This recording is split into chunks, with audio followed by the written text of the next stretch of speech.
We are back with breaking news now out of Belgium. The Belgian Justice Minister saying that a number of arrests have been made in Brussels that directly relate to these attacks in Paris. Here with his reaction and what's happening now in France and around the region, we are glad to have on the phone with us Florida Senator and Republican presidential candidate Marco Rubio. Senator, welcome. Good to have you with us this morning. First of all, I know you put out a statement, but as more of this has seeped in and been revealed, what's your reaction to all this? Well, first, specifically, the broader point, this is a civilizational war. I mean, this is a civilizational conflict. This is not a geopolitical grievance that these people have with us.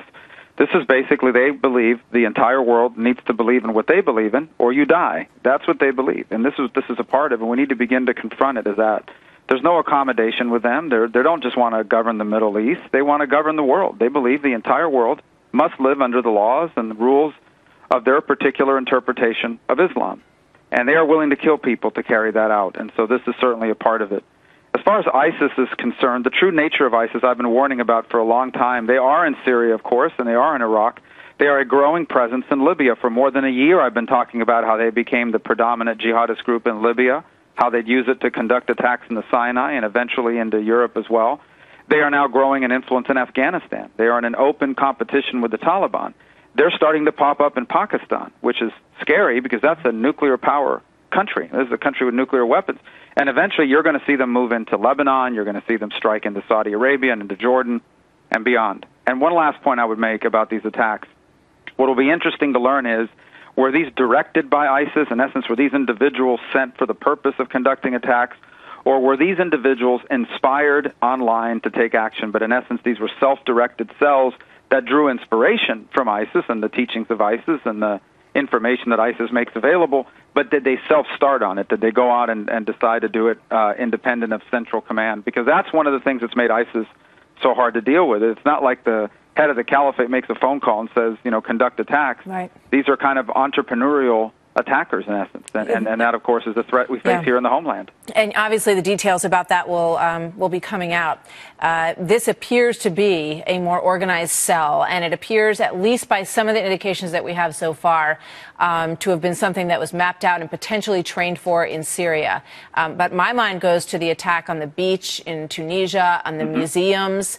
This is nothing new, but we are seeing an escalation of this. Right. We're seeing larger attacks. We saw the plane that went down, the Russian plane that went down over Egypt. And as you point out, you deal with the sort of larger, sort of philosophical bent, religious bent that is at work here. But then you got to deal with getting rid of these attacks. You got to deal with getting these people before they can get us.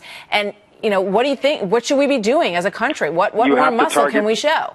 Well, you have to target their safe havens. This all begins with the fact that they have safe havens from which to operate. Al-Qaeda conducted 9/11 because they had a safe haven in Afghanistan given to them by the Taliban. And ISIS has created a safe haven in Libya. They've created safe havens in parts of Syria and obviously increasingly in Iraq, but particularly in Libya. The ISIS presence in Libya is quite significant. It is a function of the vacuum that was left behind in Libya when that civil war just took way too long to conclude. It led to all these militias. They took advantage of it. And so now they find themselves as the dominant force. They control territory. There's no one attacking them there.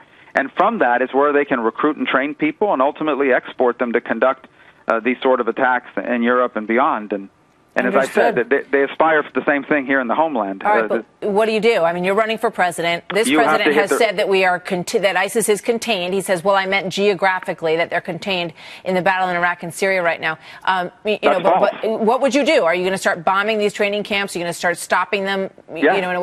Okay, detail it for us, please. I mean, we would need to target these camps and begin to target them. I think that we also are going to need the involvement of U.S. special operators to conduct these attacks. I believe we need to subject ISIS to high-profile, humiliating defeats, meaning special operations attacks that are filmed, basically, so we can show the world that these are not invincible people.